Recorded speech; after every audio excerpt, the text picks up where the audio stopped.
Mūsu šī gada pirmais brauciens iekavējies. Atkal jūnijas. Tikšanās vieta – Auce. Lai turpmākos piedzīvojumus braukt Baltijas valsts trešajā māsā – Lietuvā. Neesam pat vienojušies par konkrētu tikšanās vietu, bet pieredze saka, ka benzīntanks.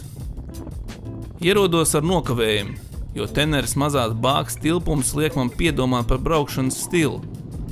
Bet pirmās dienas redzētais, cerams, ka tikai pirmās dienas iespējas, domas tuvu līdzīgas. Kāda no Lietuva ir, tāda ir. Pirmās apskats vietas ir netālu esošās Raktuvas. Karjeras pārklāts ar planētas Mars, šķietami līdzīgo segumu.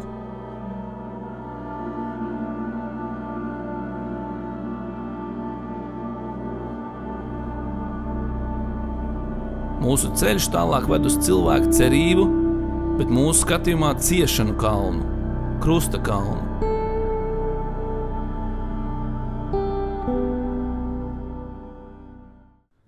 Problēmas sagādā naktsmītņu meklēšana, jo pat brāļu ieteikumi nepalīdz un esam zaudējuši jau gandrīz stundu. Visbeidzot, Andra tulkojums no lietuviešu valodas sadzied mūs un atrodam piemērot nakšņošanas vietu. Pirms šī brauciena bija skepse par šī brauciena noskaņu, bet tagad, atskatoties uz dienu un vienkārši runājot ar čomu, diena ir bijusi tuvu ideāli. Otrās dienas rīts iesākas vēlu, jo ilgas pēc atvaļinājuma ietekmēja pirmās dienas laiku naktsmieram. Beidzot atrodam vietu, kur apmierināt savus gardēžu vēlmes – pilsēta Pasvalis. Vieta nedaudz atgādina iepriekšējā gada Eiropas braucienu, kur ir eiropeiskais miers, kvalitāte apkalpošanā un ēdienā.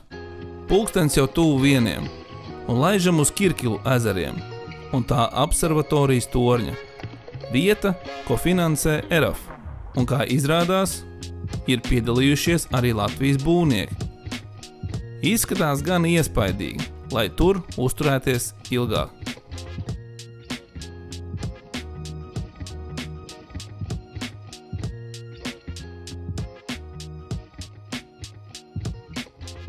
Kaut kā nemanot piezogas sajūta, ka nav kam piesist aci Lietuvas vispārīgajās ainavās.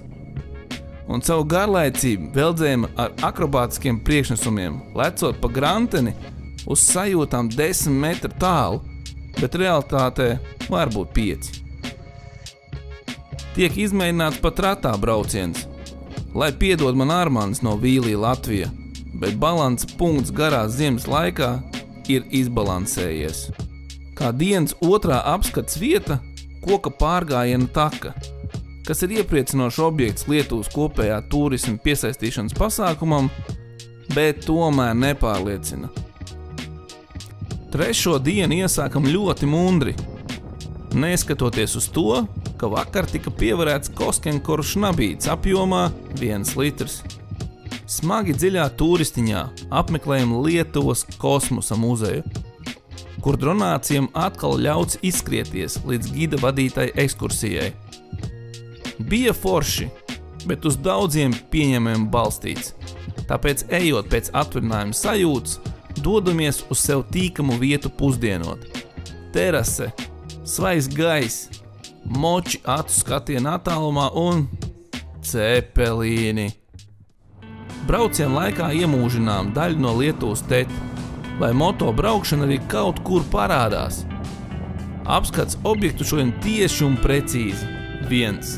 Pirms noraudzītās nakšņošanas vietas iepērkam malku, ko piestiprinām pie moča, jo cerība par to, ka braucot uz mežu malku neņem līdzi, īsti nestrādā. Paldies Trans-Eiro-Trail Latvija, Rollis Adventure par nakšņošanu foršā vietā, telts, ugunskurs un lai piedod pasaules labākie pavāri, garšīgākās vakariņas ar sardeli galvenajā lomā. Ērtības ir labi, bet apstākļi tiek pasmaidīti par to, ka esam atkal tuvāk dabai. Regulārie lasītāji redzēja, kādā idillē mēs nakšņojām un cik ļoti likās, ka esam stūrītī paslēpušies, bet no rīta pamodina sajūta, ka esam Viļņas tirgus pašā centrā. Atverot telti, paveras skats, kur apmēram 300 jaunieši ceļ telts apkārt mums, jo šī vieta esot rezervēta skolu sporta spēļu vajadzībām. Sapakojam pekeles un ar augsti paceltu skatu un stāju kā pāviem izbraucām no jauniešu pārpildītās pļavas, un tad nedaudz uzgāzējam pēc pieprasījuma.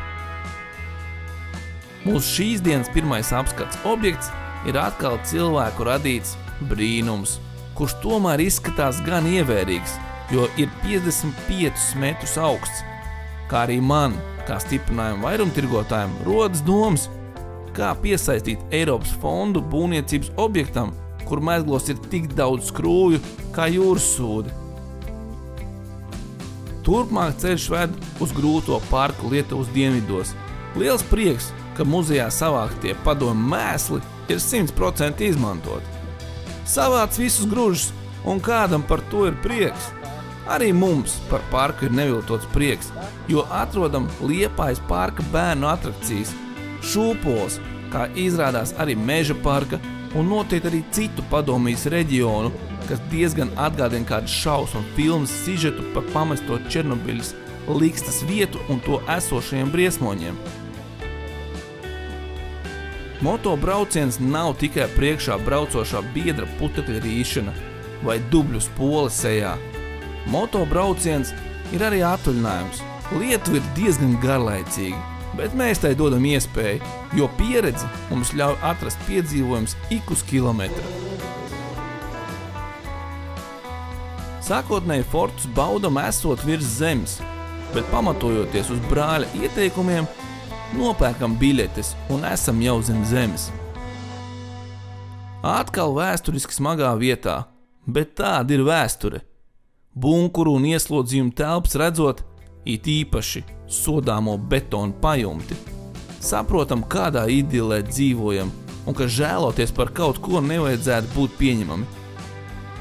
Tiem drausmu notikumiem ir tikko apritējis, patiesībā pat nav apritējis 100 gadu. Tālāk izvēlamies ceļu uz Lietuvas rietumiem, braucot pa asfaltētu veco ceļu gar upi Nemunas. Kā zibens no skaidrām debesīm redzam vietu, kur ir jāpiestāj. Dabas klusums, upes šalkoņa un miers visapkārt izrabīs slēdzi. Esam tuvu Latvijas robežai esošajās naktsmītnēs. Ventes kolkā esošajā Ventainas viesnīcā. Atskats uz dienu ar mazu nelielu pozitivitātes simboliņu, bet dienas noslēgums atkal perfekts. Esam dažu soļu attālumā no mājām, jūtamies kā kurortā. Paldies, Lietuva! Uz odometra 1500 km un visas māsas iemēģinātas.